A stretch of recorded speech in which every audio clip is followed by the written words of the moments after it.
Então, boa tarde, a paz do Senhor. Amém. Vamos abrir as nossas Bíblias na segunda carta de Pedro, capítulo 1. E nós vamos ler do versículo 1 até o versículo 9.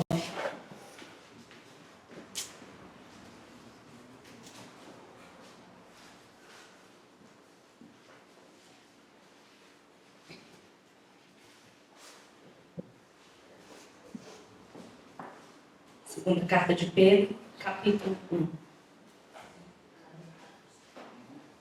Pronto, o irmão Emanuel levantou, todos que puderem também, e quiserem se colocar em pé, para nós lermos a palavra do Senhor. Diz assim a palavra do Senhor: Simão Pedro, servo e apóstolo de Jesus Cristo, aos que conosco alcançaram fé, igualmente preciosa pela justiça do nosso Deus e Salvador Jesus Cristo. Graça e paz sejam multiplicadas pelo conhecimento de Deus e de Jesus nosso Senhor, visto como seu divino poder nos deu tudo o que diz respeito à vida e piedade pelo conhecimento daquele que nos chamou por sua glória e virtude, pelas quais Ele nos tem dado grandíssimas e preciosas promessas para que por elas fiqueis participantes na natureza divina, havendo escapado da corrupção que pela consciência há no mundo. E vós também, pondo nisto mesmo toda diligência, acrescentai à vossa fé a virtude, e a virtude a ciência, e a ciência temperança, e a temperança paciência, e a paciência piedade, e a piedade amor fraternal, e ao amor fraternal caridade. Porque se em vós houver e abundarem estas coisas, não vos deixarão ociosos nem estéreis no conhecimento de nosso Senhor Jesus Cristo. Pois aquele em quem não há essas coisas é cego, nada vendo ao longe, havendo-se esquecido da purificação dos seus antigos pecados. Senhor Jesus, ó Deus, nós te damos graça pela tua palavra, pela oportunidade que nós já tivemos de cantar aqui com grande astúcia, pela oportunidade que tivemos de cantar sobre a tua fidelidade, a tua soberania, o teu cuidado, o teu zelo, o teu amor, o teu sacrifício, a tua salvação nas nossas vidas. E o que eu te rogo agora, Senhor, é que venha ministrar o nosso coração, que venha preparar a nossa mente e que encontre em nós, ó Deus, corações sujeitos, submetidos a Ti, Pai. Que possamos cumpri-la, Pai, e sermos realmente testemunhas Suas enquanto aqui estivermos, ó Deus, para a glória do Teu nome. Amém. Nessa tarde, eu quero pensar aqui com os irmãos a respeito de algo que Pedro vai tratar logo nos inícios da sua carta, desses versículos que nós acabamos de ler, que é uma vida cristã operante, uma vida cristã frutífera.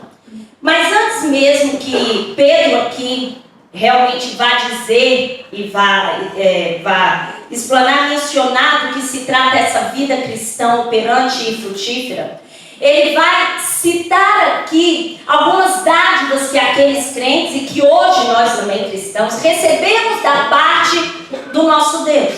É dizer que, na verdade, a segunda carta de Pedro vem com um dos objetivos de ajudar aqueles crentes a realmente resistirem a todos os ataques que eles estavam a ter de falsos mestres, julgando que o conhecimento que eles deveriam ter para se chegar a Deus se tratava de um conhecimento esotérico, de um conhecimento místico.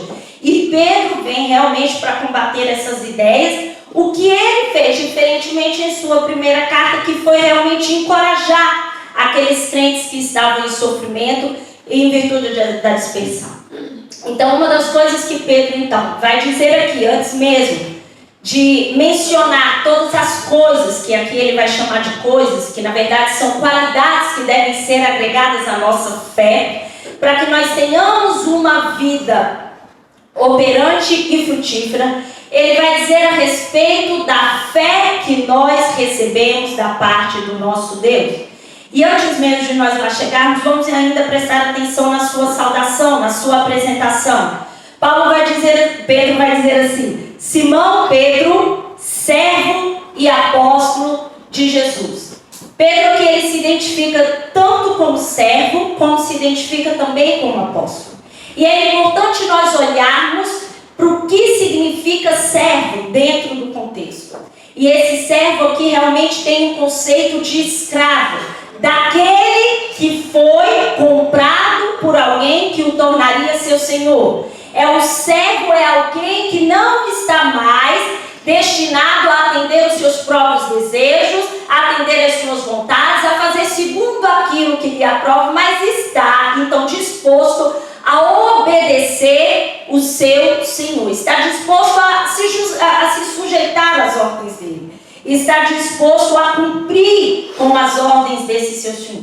E se nós formos olhar Pedro, na sua primeira carta, ele se identifica como servo, mas ele também identificou aqueles cristãos como servos. Na sua primeira carta, no capítulo 2, vai dizer: vivam como pessoas livres, mas não usem a liberdade como desculpa para fazer o mal. Vivam como servos de Deus. Então Pedro está dizendo assim: eu sou servo e vocês também são servos. Então vivamos como alguém que tem um dono, e esse dono é o nosso Senhor Jesus Cristo. E nós também devemos lembrar que fomos comprados, já até mencionamos isso aqui na ceia do Senhor. Ou não sabeis que o nosso corpo é templo do Espírito Santo que habita em vós, proveniente de Deus, e que não sois de vós mesmos? Porque fostes comprados por bom preço. Glorificai, pois, a Deus no vosso corpo e no vosso espírito, os quais pertencem a Deus. Ou seja, quando Pedro aqui se identifica como servo, ele está a mostrar sua humildade diante de Deus. Vivam para o seu Senhor como servos, sujeitos às ordens do seu Senhor.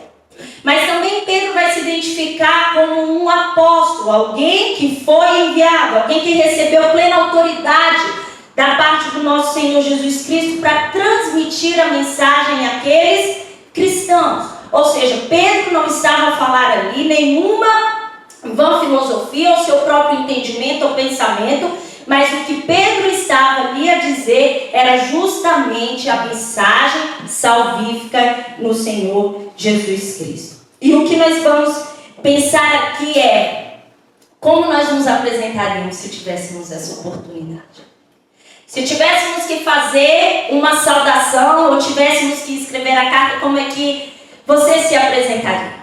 Será que nós nos lembraríamos de nos apresentarmos como servos do Senhor?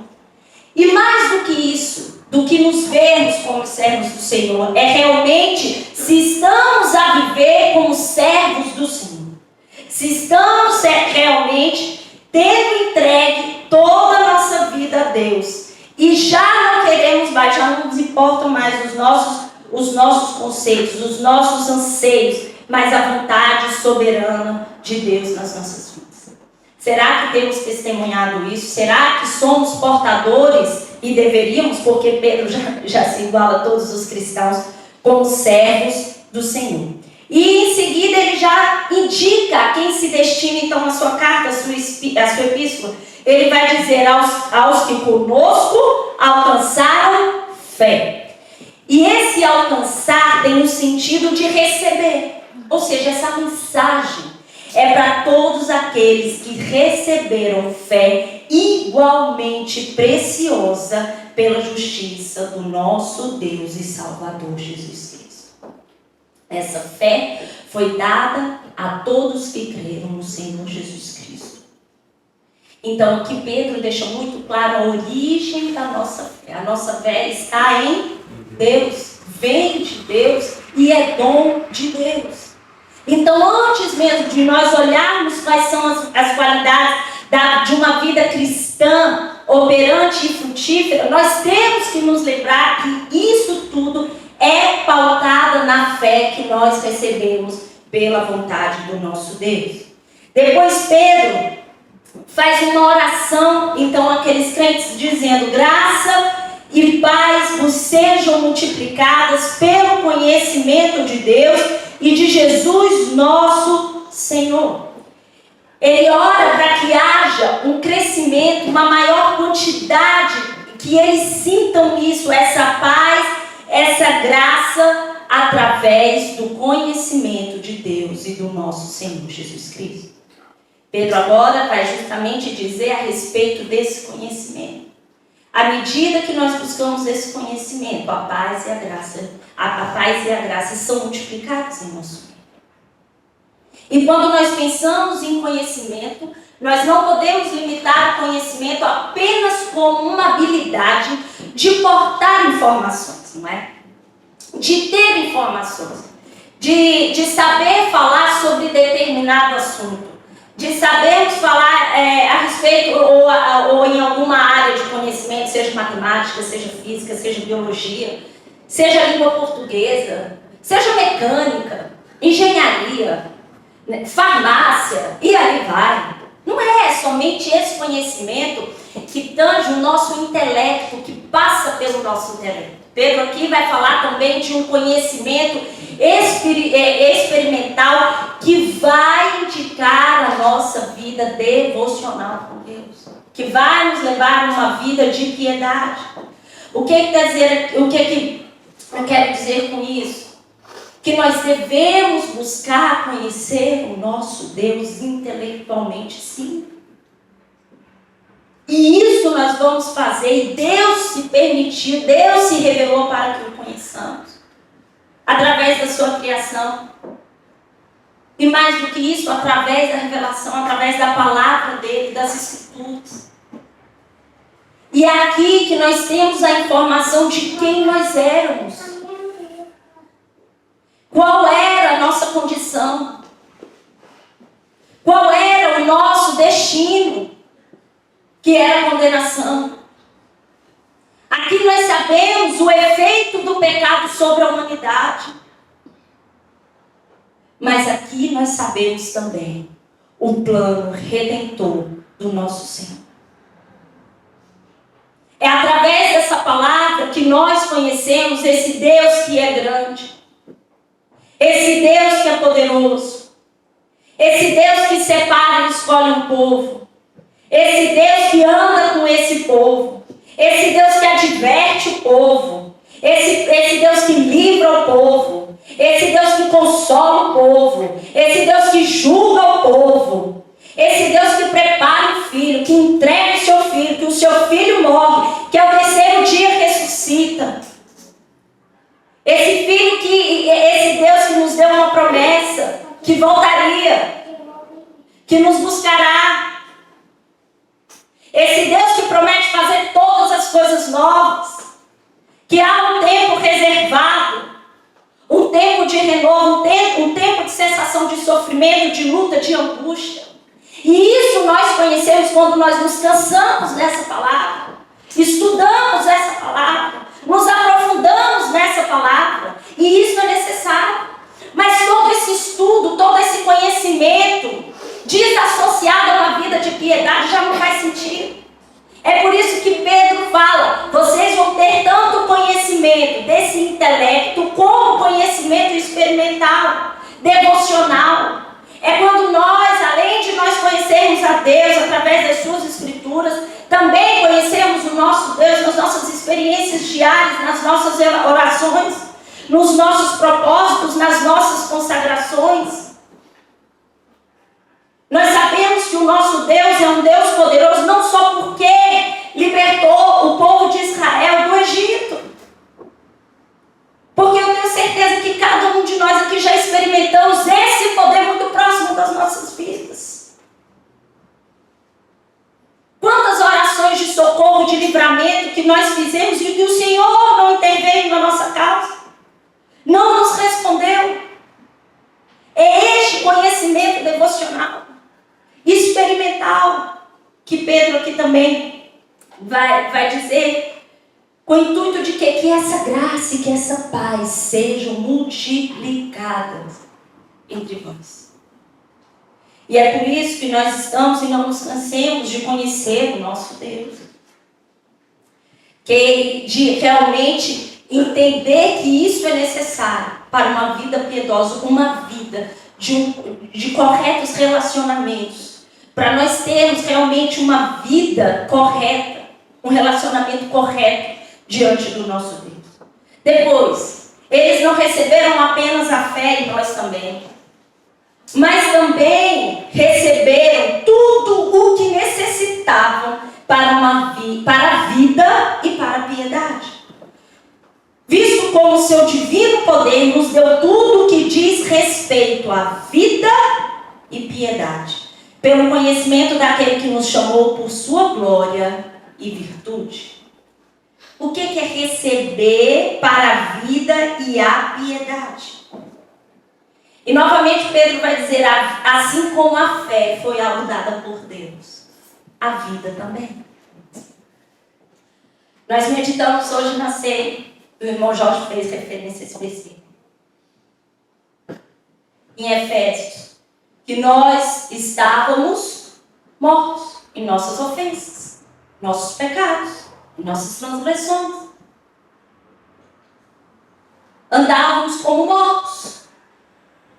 Mas por causa do sacrifício perfeito, suficiente de Cristo, fomos salvos. E estamos vivos. Agora estamos vivos para quê? Por que nós andávamos como mortos e agora não devemos mais andar como mortos, mas como vivos?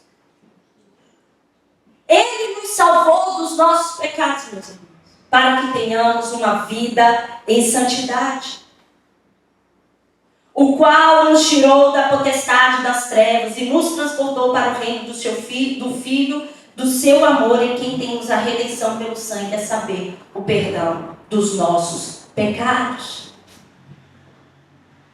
A vida se dá nisso. Pertencíamos ao reino de trevas, onde o Senhor das nossas vidas era o pecado, onde quem nos regia era o pecado. E por este amor tão grande nós fomos transportados, nós fomos retirados desse reino. Fomos colocados no reino do Filho do seu amor. Para quê? Para que vivamos segundo os propósitos do Senhor. Para que vivamos segundo os preceitos de Deus.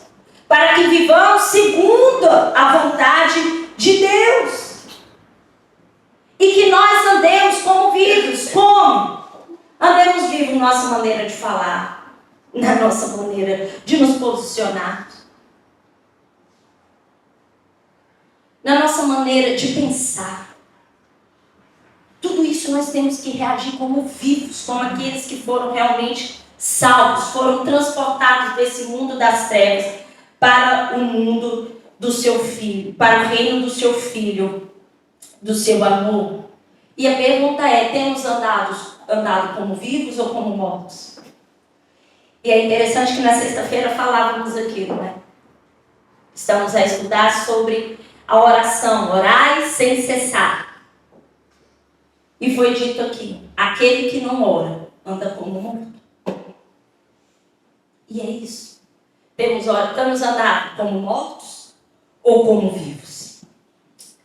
E além disso, nós também recebemos, e aqueles crentes, Pedro escreve dizendo aqueles cristãos, que eles também receberam preciosas promessas. Receberam fé, receberam vida e receberam preciosas promessas. E que promessas foi essas? As promessas por elas que fiqueis participantes da natureza divina. Vocês agora podem participar da natureza divina. E é claro que isso não quer dizer que nós nos tornamos divinos. Mas nós recebemos o Espírito Santo. Tornamos filhos de Deus. mas a todos quanto receberam deles o poder de serem feitos filhos de Deus ao que creem em seu nome. É quando aquele que deveria nos sentenciar à morte nos resgata. É aquele que transforma a nossa condição, que muda o nosso destino.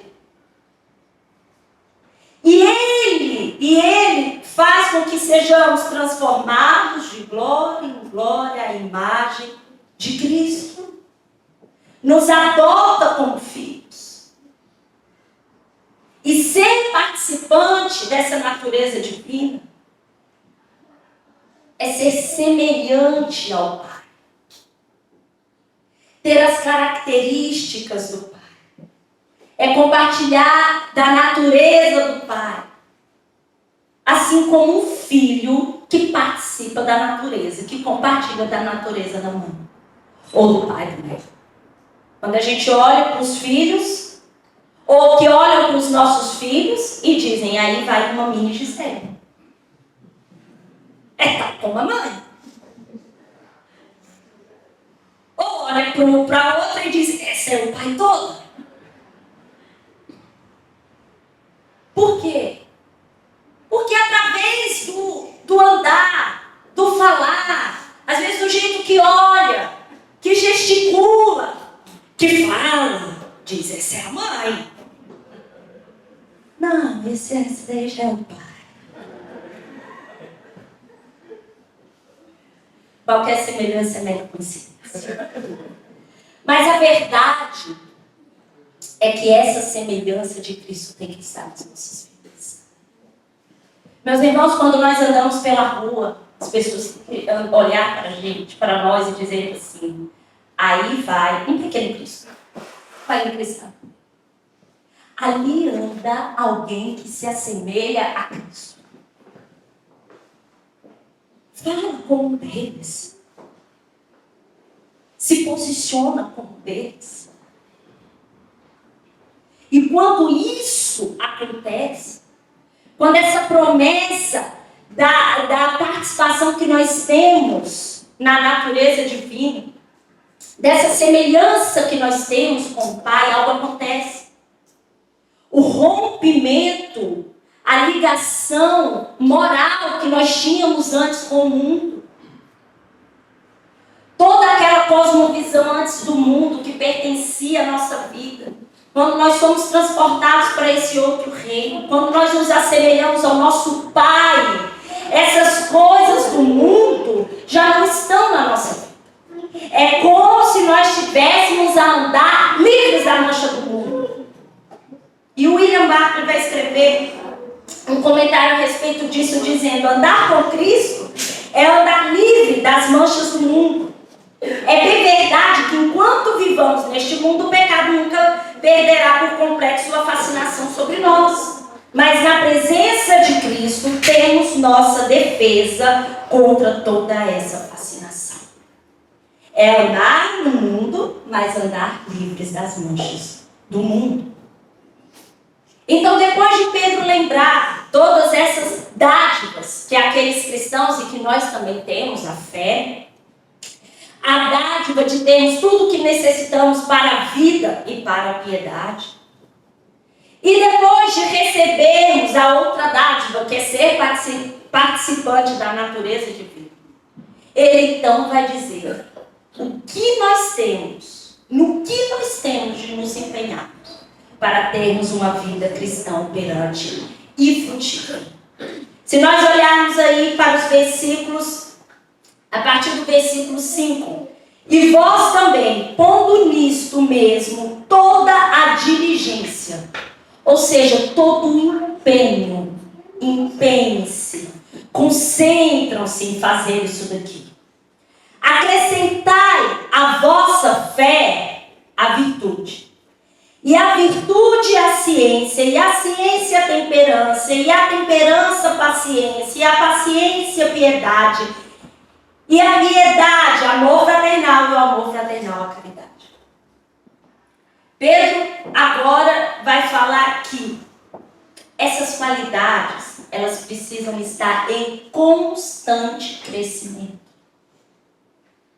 É interessante que quando os bebês nascem, nós vamos primeiro, semanalmente, ao pediatra, não é?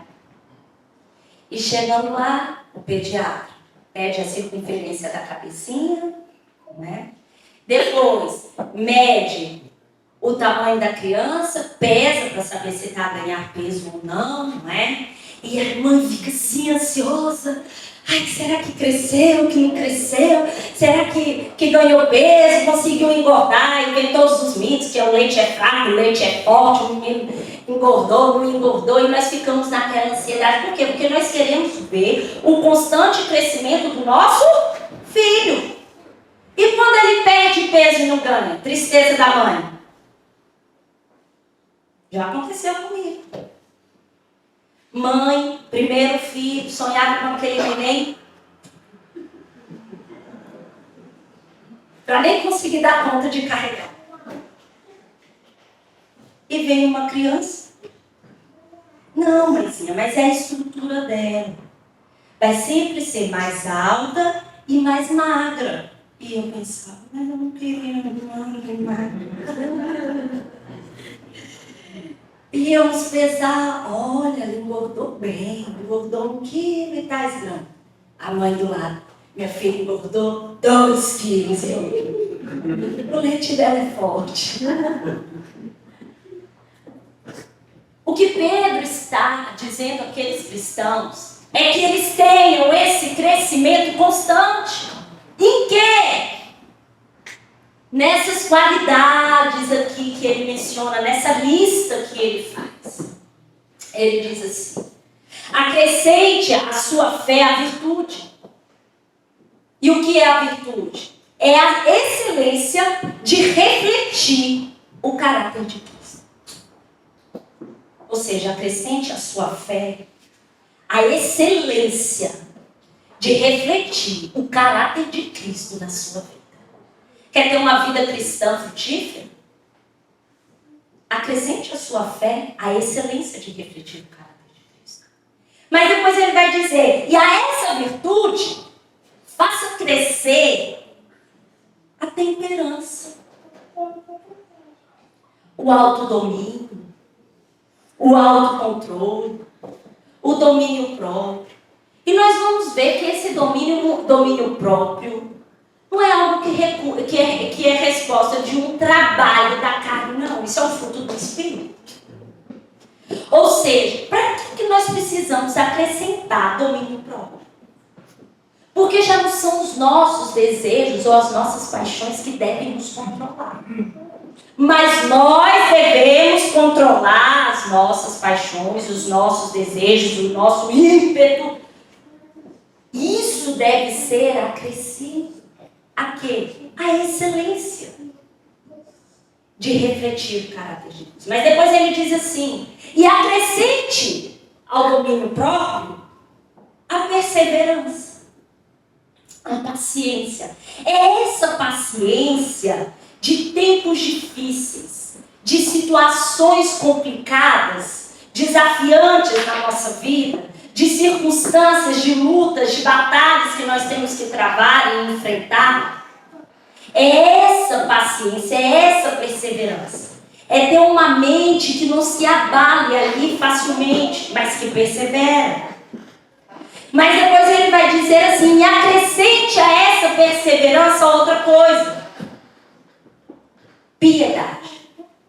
E a piedade é esse relacionamento certo, correto que nós temos com Deus. E aqui eu quero dizer, nada pode estar acima dessa prioridade na vida de qualquer cristão. Seja qualquer anseio que nós tenhamos, qualquer objetivo, qualquer conquista, qualquer realização, isso não pode estar acima de um relacionamento correto com Deus. A primeira coisa é almejarmos ter um relacionamento correto com Deus. E se aquilo que nós almejamos, meus irmãos, não nos permite ter um correto relacionamento com Deus, então não vale a pena ter aquilo. Porque o que acrescenta e faz crescer é justamente nós agregarmos a piedade, o relacionamento correto à perseverança. Mas depois ele diz, e a piedade acrescentem fraternidade. Esse amor ao próximo. Alguns ainda vão mencionar como essa amizade cristã. Que significa que ame o teu próximo como você ama mesmo um irmão, um ente querido. É esse amor que você tem de sangue, eu aqui penso naquilo, amem os entes queridos, para que isso faça sentido. Amem o próximo. Tenha um amor fraternal, não fingido. E esse amor fraternal, a caridade. O amor. Esse amor é o exemplo do amor de Cristo em nosso favor quando entregou a sua vida. Um amor que envolveu entrega. Sabe para quê, meus irmãos? E aqui eu já vou. Para quê? Acrescentar essas coisas à nossa fé. Por que possuir essas virtudes? Para quê? Com a finalidade de quê? E Pedro vai dizer aqui. Porque se em vós houver e abundarem estas coisas, não vos deixarão ociosos nem estéreis no conhecimento do nosso Senhor Jesus Cristo. O crescimento dessas qualidades que nós acabamos aqui de falar vai fazer com que você não seja improdutivo. E qual é o contrário de improdutivo? Produtivo. Frutífero. O contrário de inoperante, ocioso. Operante. Aquele que possui isso daqui em abundância tem uma vida no conhecimento do nosso Senhor Jesus Cristo. Ou seja, é fortalecido espiritualmente. Quando eu li isso aqui, eu lembrei de uma árvore. Eu não sei se há em Portugal, eu pelo menos nunca vi. Lá no Brasil, nós conhecemos essa árvore como cocá ou capote. Depende da região do Brasil. Algum brasileiro conhece essa árvore por esse nome? Não? Mas vão conhecer agora. Bom, já vou se lembrar. Quando essa árvore está a andar, a ciscar, ela emite um som que parece mesmo que ela fala assim. Tô fraco, tô fraco, tô fraco, tô fraco, tô fraco. Quem conhece essa ave? Ah, todos conhecem, agora todos lembrando. E quando... Não, a cá? Pois, mas é no Brasil. E ainda bem que é brasileira, que não me deixou passar por um mutirão. Mas é interessante. Porque quando ela está assim andar, parece mesmo que elas dizem isso. Tô fraco, tô fraco, tô fraco, tô fraco, tô fraco, tô fraco. Irmãos, nós recebemos tudo isso da parte do nosso Deus. Não é para andarmos. Tô fraco, tô fraco, tô fraco, tô fraco, tô fraco. É para que nós sejamos fortalecidos espiritualmente no conhecimento do nosso Senhor Jesus Cristo.